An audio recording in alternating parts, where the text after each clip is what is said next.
ಜಾನಕಮ್ಮನವರ ಜರ್ನಿನ ನೋಡಿರ್ತಕ್ಕಂಥವ್ರು. So ಜೊತೆಗೆ ಅವ್ರ ಜೊತೆಗೆ ಒಂದಿಷ್ಟು ದಿನಗಳಲ್ಲಿ ಹಾಡುಗಳನ್ನ ಹಾಡಿರ್ತಕ್ಕಂಥವ್ರು ಶಮಿತಾ ಮೇಲ್ನಾಡು ಮೇಡಮ್ ನಮ್ಮ ಜೊತೆ ಇದ್ದಾರೆ. ಮೇಡಮ್, ಸಹಜವಾಗಿ ಅಂದರೆ ಈಗ ಒಂದು ದಶಕಗಳ ಕಾಲ ರಂಜಿಸ್ಬೋದು, ಆದರೆ 6 ದಶಕಗಳ ಕಾಲ ಗಾಯಕರಾಗಿರುವಂತಹ ಸನ್ನಿವೇಶವನ್ನು ನೀವು ನೋಡಿದಾಗೆ ಹೇಗೆ ನೆನಪಾಗ್ತಾರೆ ಅಮ್ಮ ಅಂತ? ಇಲ್ಲ, ಅವರು ನಮಗೆ ಮಹಾಗುರುಗಳು ಅಷ್ಟೇ. ನಾವೆಲ್ಲರೂ ಏಕಲವ್ಯರ ಥರ ಅವ್ರ ಹಾಡುಗಳನ್ನ ಕೇಳಿ ಹಾಡುಗಳನ್ನು ಕಲಿತು ಗಾಯಕರಾಗಿರೋರು.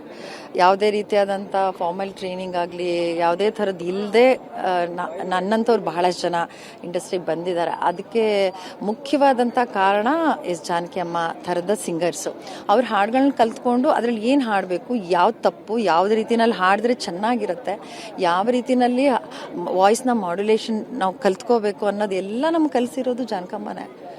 ಸೊ ಚಿಕ್ಕ ವಯಸ್ಸಿಂದ ಅವ್ರ ಹಾಡುಗಳನ್ನ ಕೇಳಿಕೊಂಡು ಅವ್ರ ಮುಂದೆನೇ ಹೋಗಿ ಅವ್ರನ್ನ ಮಾತಾಡಿಸುವಂಥದ್ದು, ಅವ್ರ ಅಪ್ಪುಗೆಯನ್ನು ಪಡೆಯುವಂಥದ್ದು, ಅವರ ಒಂದು ಪ್ರೋತ್ಸಾಹದ ನುಡಿಗಳಿರ್ಬೋದು ಅಥವಾ ಒಂದು ಮೆಚ್ಚುಗೆಯ ಮಾತಿದೆಯಲ್ಲ, ಅದನ್ನು ಪಡ್ಕೊಂಡ್ವಿ ಅನ್ನೋದೇ ನಮ್ಮ ದೊಡ್ಡ ಸುಯೋಗ. ಅದೇ ನಮ್ಮ ಸಾಧನೆ. ಅದು ಬಿಟ್ಟರೆ ಅವ್ರ ಜೊತೆನಲ್ಲಿ ಒಡನಾಟ ಇತ್ತಲ್ಲ, ಅವ್ರ ಜೊತೆ ತಿಂಡಿ ತಿಂದಿರೋದಿರ್ಬೋದು, ನಾನು ನನ್ನ ಹಸ್ಬೆಂಡು ಮಕ್ಕಳೆಲ್ಲ ಹೋಗಿ ಅವ್ರ ಜೊತೆನಲ್ಲಿ ಸುಮಾರು 2-3 ಗಂಟೆ ಸಮಯವನ್ನು ಕಳೆದಿರೋದು, ಅದೇ ನಮ್ಮ ಪಾಲಿಗೆ ಸಿಕ್ಕಂಥ ದೊಡ್ಡ ಒಂದು ಸುಯೋಗ ಅಂತ ಅನ್ಕೊಂಡಿದ್ದೀನಿ.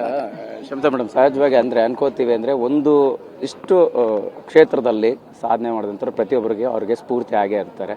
ಬಟ್ ನೀವು ಹತ್ತಿರದಿಂದ ಬಲ್ಲುವಂಥವ್ರು, ಅವರ ಜೀವನ ಶೈಲಿನ ಕೆಲವು ಸನ್ನಿವೇಶಗಳಲ್ಲಿ ನೋಡಿರೋವಂಥವ್ರು. ಸೊ ಯಾವುದು ತುಂಬ ಅಂದರೆ ಕಾಡುವಂಥದ್ದು ನಿಮಗೆ ಹೇಗೆ? ಅಲ್ಲ, ತುಂಬ ಹತ್ತಿರದಲ್ಲಿ ಅಂತ ಹೇಳೋಕ್ಕಾಗಲ್ಲ. ಅವ್ರನ್ನ ಸುಮಾರು 4-5 ಬಾರಿ ಸಿಕ್ಕಿದಾಗ್ಲೂ ಭಾಳ ಆತ್ಮೀಯವಾಗಿ ಜೊತೆನಲ್ಲಿ ಕೂತ್ಕೊಂಡು ತಿಂಡಿ ತಿಂದು, ಅವರು ಹೇಮಾ ಪ್ರಸಾದ್ ಅವರು ಅತ್ರಿಯವ್ರ ಸಿಸ್ಟರು, ಅವ್ರ ಮನೆಗೆ ಬಂದಿರ್ತಾಯಿದ್ರು. ಸುಮಾರು ತಿಂಗಳುಗಟ್ಟಲೆ ಇರ್ತಾಯಿದ್ರು. ಮೈಸೂರಲ್ಲಿ ಇರ್ತಾಯಿದ್ರು, ಬೆಂಗಳೂರಲ್ಲಿ ಬಂದರೆ ಅವ್ರ ಮನೆಗೆ ಬರ್ತಾಯಿದ್ರು. ಅಲ್ಲಿ ಬಂದಾಗ ಅವ್ರು ಕಾಲ್ ಮಾಡಿದರು, ಅಮ್ಮ ಇದ್ದಾರೆ, ಮೀಟ್ ಮಾಡೋದಾದರೆ ಬಾ ಅಂತ. ಅದಕ್ಕಿಂತ ಇನ್ನೇನು, ಹೋಗಿ ಮೀಟ್ ಮಾಡಿದಾಗ ಅವ್ರು ಏನು ಯಾವ ಹಮ್ಮಿಲ್ಲ ಬಿಮ್ಮಿಲ್ಲ, ಅವ್ರ ಹತ್ರ ಏನು ಮಾತಾಡಬೇಕಾದ್ರೆ ನಮಗೆ ಅನಿಸುತ್ತೆ ಇವರೇ ಎಸ್ ಜಾನಕಿ ಅವರ, ಇವರೇನಾ ಅಷ್ಟೆಲ್ಲ ಸಾಧನೆ ಮಾಡಿರೋರು, ಇವರೇನಾ ಅಂತ ನಮಗೆ ಡೌಟ್ ಬರುತ್ತೆ. ಆ ಥರ ಇದ್ದಂಥವ್ರು, ಅಷ್ಟು ಸರಳ. ಆಮೇಲೆ ಮುಗ್ಧತೆಯನ್ನು ಕಳ್ಕೊಳ್ಳೇ ಇಲ್ಲ ಸರ್ ಅವರು. ಕೊನೆ ತನಕ ಆ ಮುಗ್ಧ ಮಾತಿರ್ಬೋದು, ನಗು ಇರ್ಬೋದು, ಆ ಪ್ರೀತಿ ಇರ್ಬೋದು. ಕೇವಲ ಆರ್ಟಿಸ್ಟ್ ಅಲ್ವೇ ಅಲ್ಲ, ಯಾರೇ ಬರಲಿ, ಯಾರೇ ಅವ್ರನ್ನ ಮಾತಾಡ್ಸೋದಕ್ಕೆ ಬರಲಿ, ಅಭಿಮಾನಿಗಳಾಗಿರಲಿ, ಯಾರೇ ಬಂದ್ರೂ ಅವ್ರನ್ನ ಪ್ರೀತಿಯಿಂದ ತಬ್ಕೊಂಡು ಫೋಟೋಗೆ ಇದು ಮಾಡಿ ಮಾತಾಡಿಸಿ, ಆಮೇಲೆ ಕೆಲವರಂತೂ ಹಾಡೋಕ್ಕೆ ಅಂತಲೇ ಹೋಗ್ತಾರೆ. ಅವ್ರ ಹತ್ರ ಹಾಡಿ ಆಶೀರ್ವಾದ ಪಡ್ಕೊಳಕ್ಕೆ, ಅವ್ರ ಹಾಡೆಲ್ಲ ಕೇಳಿ ಅವ್ರಿಗೆ ಮೆಚ್ಚುಗೆ ಕೊಟ್ಟು. ಇದು ಎಷ್ಟು ಜನ ಮಾಡ್ತಾರೆ ಸರ್, ಎಷ್ಟು ಜನ ಇರ್ತಾರೆ. ಈಗ ತುಂಬ ಆಗದೇ ಇರೋಂಥ ವಿಷಯ ಇದು. ಅಚ್ಚರಿ ಅಷ್ಟೇ, ಜಾನಕಮ್ಮ ಒಂದು ಅಚ್ಚರಿ. ಖಂಡಿತ. ಅಂದರೆ ನೀವು ನಿನ್ನೆ ಕೂಡ ಒಂದಿಷ್ಟು ಸಂದರ್ಭದಲ್ಲಿ ಮಾತನಾಡುವಾಗ ನೆನಪು ಮಾಡ್ಕೋತಿದ್ರೆ ಅಂದರೆ ಅಷ್ಟೊಂದು ಸರಳತೆ ಸುಲಭದ್ದಲ್ಲ ಅಂತ ದೊಡ್ಡ ಸಾಧನೆ ಮಾಡಿದ್ರು ಕೂಡ ಅಂತ.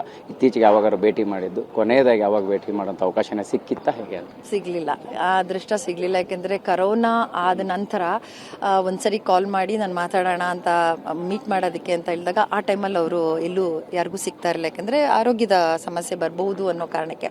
ಅದಾದ ನಂತರ ಇಲ್ಲ, ನಮ್ಮದೇ ಆದಂಥ ಒಂದಷ್ಟು ಬ್ಯುಸಿ ಇದು ರೆಕಾರ್ಡಿಂಗ್ಸು ಅದು ಇದು ಅಂತ.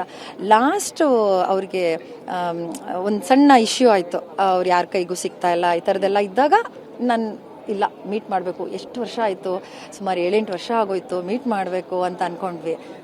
ಅಷ್ಟರಲ್ಲಿ ಇನ್ನೆಲ್ಲಿ ಅವ್ರನ್ನ, ಇನ್ನೆಲ್ಲಿ ನಮ್ಗೆ ಅನಿಸೋದಷ್ಟು, ಇನ್ನೆಲ್ಲಿ ಆ ಅಪ್ಗೆ ನಾವು ಹೋಗ್ತಾ ಇದ್ದಂಗೆನೇ ಅವರು ಬಾಚಿ ತಪ್ಕೊಳ್ತಾ ಇದ್ರು. ಮಕ್ಕಳನ್ನ ತಾಯಿ ಹೇಗೆ ಪ್ರೀತಿಸ್ತಾರಲ್ವ, ಆ ಥರ ಇನ್ಯಾರು ಸೆಲೆಬ್ರಿಟಿ ಬರೋಕ್ಕೆ ಸಾಧ್ಯ ಇಲ್ಲ ಸರ್. ಈ ಥರ ದಿಗ್ಗಜರಲ್ಲಿ ಒಂದು ಡಿಸ್ಟೆನ್ಸ್ ಮೇಂಟೈನ್ ಮಾಡ್ತಾರೆ, ಮಾಡಬೇಕಾಗತ್ತೆ.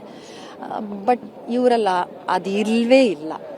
ಹೇಳ್ತಾ ಇದ್ರು ಅಂದರೆ ನಾವು ಪಕ್ಕದ ಏರಿಯಾದಲ್ಲಿದ್ದರೂ ಕೂಡ ಅವರು ಇಲ್ಲಿದ್ದಾರೆ, ಇಷ್ಟು ದೊಡ್ಡ ಸೆಲೆಬ್ರಿಟಿ ಅನ್ನೋಂಥದ್ದು ಯಾವತ್ತೂ ತೋರಿಸ್ಕೊಳ್ಳಿಲ್ಲ ಅನ್ನೋಂಥದ್ದು. ಸೊ ಫೈನಲ್ ಆಗಿ ಏನು ಹೇಳ್ತೀರಮ್ಮ? ಖಂಡಿತ ಜಾನಕಮ್ಮ ಅವರು ನಮಗೆ ಇವತ್ತು ಇಲ್ಲಿಂದ ಇಹಲೋಕ ಅಂತ ಹೇಳ್ತೀವಿ ಅಷ್ಟೇ. ಬಟ್ ಅವ್ರ ಹಾಡುಗಳ ಮುಖಾಂತರ ಕೇಳಿಗರ ಎಲ್ಲರ ಮನದಲ್ಲಿರ್ತಾರೆ. ನಾವು ಹಾಡೋವಂಥ ಗಾಯಕರ ಜೊತೆನಲ್ಲಿರ್ತಾರೆ, ಕೇಳುಗನ ಹೃದಯದಲ್ಲಿರ್ತಾರೆ. ಅವ್ರಿಗೆ ಸಾವಿಲ್ಲ ಸರ್, ಕಲಾವಿದರಿಗೆ ಸಾವಿಲ್ಲ. ಅದರಲ್ಲೂ ಇಂಥ ಕಲಾವಿದರಿಗೆ ಸಾವು ಬರೋಕ್ಕೆ ಸಾಧ್ಯನೇ ಇಲ್ಲ. ಸೊ ಇಲ್ಲಿಂದ ನಾವು ನೋಡೋಕ್ಕಾಗದೇ ಇರ್ಬೋದು, ಆ ಅಪ್ಗೆ ಸಿಗಲ್ಲ. ಬಟ್ ಆ ಸುಂದರವಾದಂಥ ಮೆಮರೀಸ್ ಇದೆ ಅಲ್ಲ ನಮಗೆ, ಅದನ್ನು ದೇವ್ರು ಕೊಟ್ಟಿದ್ದಾನೆ. Thank you ma'am. Thank you. ಇದಿಷ್ಟು ಶಮಿತಾ ಮಲ್ನಾಡ್ ಅವರ ಮಾತಾಗಿರ್ತಕ್ಕಂಥದ್ದು. ಅಂದರೆ ಜಾನಕಿ ಅಮ್ಮ ಅವರು ಹೇಗೆ ಅವ್ರ ಜೊತೆಗೆ ಇದ್ರು ಅನ್ನೋದನ್ನು ಟಿವಿ9 ಜೊತೆ ಮಾತನಾಡ್ತಕ್ಕಂಥ. ಕ್ಯಾಮ್ರಾ ಪರ್ಸನ್ ಶರಣು ಜೊತೆ ಮಾಲ್ತೇಶ್ ಜಗ್ಗಿನ್, ಟಿವಿ9 ಮೈಸೂರು.